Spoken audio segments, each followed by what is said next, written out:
अब हम बनाएंगे हमारा रिटायरमेंट चैप्टर का द मोस्ट इम्पॉर्टेंट पार्ट, जो कि है लोन अकाउंट बनाना। हमारा लोन अकाउंट का फॉर्मेट ये होता है, इसमें डेबिट क्रेडिट नहीं लिखते हैं। हम सबसे पहले जो भी पार्टनर रिटायर होगा उसका नाम और लोन अकाउंट लिखेंगे, डेट, पर्टिकुलर्स, अमाउंट के 2 कॉलम, फिर डेट, फिर पर्टिकुलर्स, फिर अमाउंट के 2 कॉलम। ये हमारा लोन अकाउंट का फॉर्मेट है। अब हम यहाँ से पढ़ें, balance due to Gopi was to be paid in 3 annual instalment. हमें क्या बोला गया? 3 एनुअल इंस्टॉलमेंट। एनुअल इंस्टॉलमेंट मतलब हर एक साल में उतना, यानी 3 साल तक। अब यहाँ पे क्वार्टरली भी बोला जाता है, बट यहाँ पे हमें एनुअल बोला गया है। तो यहाँ balance due to Gopi was to be paid in 3 annual instalment, मतलब ये जो 27,000 आया है उसको हम 3 एनुअल इंस्टॉलमेंट में देंगे और विथ 9% इंटरेस्ट के साथ। तो पहला है 2 annual instalment of 11,430 each including interest and balance as 3rd instalment. अब यहाँ पे हमें सबसे पहले क्या करना है? हमें सबसे पहले ये देखना है कि ये जो रिटायर हुआ है पार्टनर वो कब रिटायर हुआ है। तो हमें यहाँ पे दिया 1 अप्रैल 2016। तो हम यहाँ पर लिखेंगे क्रेडिट साइड, यानी जो हमारा क्रेडिट साइड होता है, जो कि हमारा राइट साइड होता है, हम वहाँ पर लिखेंगे जिस डेट को ये रिटायर हुआ है हमारा पार्टनर, जो कि है 1/4/16। हमें लोन अकाउंट में डेट्स का बहुत ध्यान रखना होता है। जो भी रिटायर होगा, जिस दिन रिटायर होगा उसका पहला यहाँ पर लिखेंगे। अब यहाँ पर सबसे पहले हम लिखेंगे बाय गोपीज कैपिटल अकाउंट, और यहाँ पर अमाउंट आएगा ये वाला, जो कि इसका हमने निकाला था लोन अकाउंट में। हम हमारे पार्टनर्स कैपिटल अकाउंट में जो हमने लोन अकाउंट निकाला था वो अमाउंट हम इसके यहाँ पर लिखेंगे, विच इज़ 27,000। अब इसमें बोला गया है balance due to Gopi was to be paid in 3 annual instalment. अब हमारा फाइनेंशियल ईयर कब स्टार्ट होता है? हमारा फाइनेंशियल ईयर स्टार्ट होता है 1 अप्रैल को और ख़त्म होता है 31 मार्च को। अब ये 1 अप्रैल को रिटायर हुआ है, यानी ये 1 अप्रैल 2016 को रिटायर हुआ है, तो इसका फाइनेंशियल ईयर कब स्टार्ट हुआ होगा? 1 अप्रैल 2016 से 31 मार्च 2017 तक। अब ये बहुत लोग को हार्ड लगता है।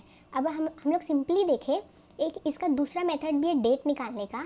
जैसे ये 1 अप्रैल 2016 है, तो यहाँ पर नीचे में हमें 31/03/17 लिखना होगा। मतलब 31/3 कंपल्सरी रहेगा, बस खाली डेट अगला महीना अगला साल का हो जाएगा। अगर यहाँ पे 18 होता तो यहाँ 19 आ जाता। अभी यहाँ पे 16 है तो यहाँ 17 हो गया। और यहाँ पर अब यहाँ पे हमें इंटरेस्ट बोला है, तो हम यहाँ लिखेंगे बाय इंटरेस्ट अकाउंट। अब यहाँ पे हमें एक चीज़ शो करना होगा। अब ये जो 9% इंटरेस्ट है ये हम 27,000 पे निकालेंगे, तो हम यहाँ लिखेंगे 27,000 इंटू 9%। हमें ऐसे करके शो करना होगा। 27,000 का हम 9% निकालें तो हमारा आएगा 2430। अब हम हमारे इस लेफ़्ट साइड में आते हैं, तो यहाँ पे यही अमाउंट हम यहाँ पर लिखेंगे, विच इज़ 31/03/17। यही अमाउंट हम यहाँ लिखेंगे और यहाँ लिखेंगे टू बैंक अकाउंट। अगर यहाँ पे हमें कैश वर्ड मेंशन कर दिया होता तो हम यहाँ कैश लिखते हैं, यहाँ कुछ नहीं लिखा, हम बाय डिफ़ॉल्ट बैंक लेंगे, तो टू बैंक अकाउंट। और यहाँ पे अब हमें एक चीज़ निकालना है। अब यहाँ पे बोला गया 3 एनुअल इंस्टॉलमेंट, तो ये जो 27,000 है ना, इसको हम 3 से डिवाइड करेंगे, आएगा 9,000। हम यहाँ लिखेंगे 9,000 प्लस ये जो इंटरेस्ट है इसको प्लस करेंगे, कितना आएगा? 11430। हम यहाँ पे देखिए 2 एनुअल इंस्टॉलमेंट में 11,430 है, हमारा यही आंसर आया है। अब जैसे यहाँ पर 4 एनुअल इंस्टॉलमेंट दिया होता है, ये 3 की जगह 4 होता है, तो हम 27,000 डिवाइड बाई 4 करते हैं, ये हो गया। अब नेक्स्ट हम यही अमाउंट फिर से लिखेंगे और यहाँ लिखेंगे टू बैलेंस CD। अब इसको इन दोनों को प्लस करके इससे माइनस करें, विच इज़ 27,000 प्लस 2430 माइनस 11430, 18,000 हम यहाँ लिख देंगे और यहाँ पे टोटल। ये हमारा 1 साल का बना है। अब वैसे ही हमें 3 साल का बनाना है, क्योंकि यहाँ पे 3 दिया है। अब यहाँ पे डेट कौन सा आएगा? ये 31 मार्च 03/17 में हुआ है, तो यहाँ 1/04/17 लिख देंगे, मतलब इसी का अगला दिन यहाँ लिख देंगे। हम यहाँ लिखेंगे बाई बैलेंस, अब ये 2 से यहाँ ट्रांसफ़र हुआ तो बाई ये 2 बैलेंस सी डी से यहाँ ट्रांसफ़र हुआ तो ये बाई बैलेंस बी डी बन जाएगा।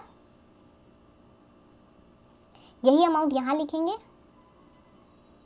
और फिर यहाँ पर लिखेंगे 31/03 इसका अगला साल which is 18 by interest account. अब ये जो इंटरेस्ट है ना इस पे होगा 18,000, इस पे निकलेगा 18,000 इंटू 9% विच इज़ 1620। अब यही डेट हम यहाँ लिखेंगे विच इज़ 18। हम यहाँ लिखेंगे टू बैंक अकाउंट। अब 1 साल का तो हमने पे कर दिया, अब कितने साल बचा, अब ये 3 में से 1 साल का पे कर दिया तो 2 बचा, तो 18,000 डिवाइड बाई 2 करेंगे विच इज़ 9,000 अगेन, तो हम यहाँ 9,000 प्लस 1620, 9,000 प्लस 1620 विच इज़ 10620। फिर यही अमाउंट यही डेट नीचे लिख देंगे which is 31/03/18।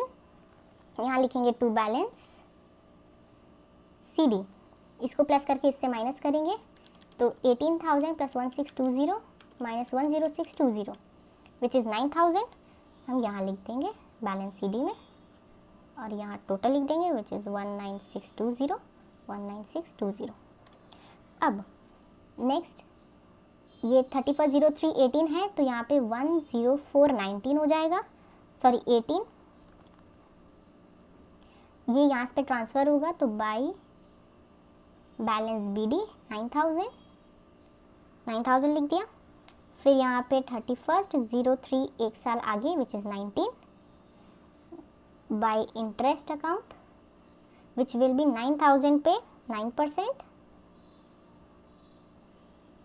9,000 into 9 divide by 100 which is 810। यहाँ पे हम यही डेट लिखेंगे which is 31/03/19 to bank account. अब ये 9, अब हमने 2 साल का पे कर दिया, अब 1 साल बचा, 9,000 divide by 1 which will be 9,000, तो हम यहाँ लिखेंगे 9,000 प्लस ये interest which will B 9810 and that's it. क्योंकि हमें 3 साल तक का ही बोला गया था तो 1-2 अब बैलेंस और ट्रांसफ़र नहीं होगा क्योंकि ये एज इट इज़ हमारा इक्वल आ गया। अब हमें ये याद रखना है कि हमें पता कैसे चलेगा कि हमारा लोन अकाउंट सही बना है और हमें कब तक बनाना है। तो जब ये अमाउंट और ये अमाउंट हमारा इक्वल हो जाएगा, जैसे कि 9810 यहाँ पर और इन दोनों को प्लस करें तो 9810 यानी ये दोनों साइड इक्वल है, तो मतलब हमें यहाँ पे ही छोड़ देना और ये हमारा सही है।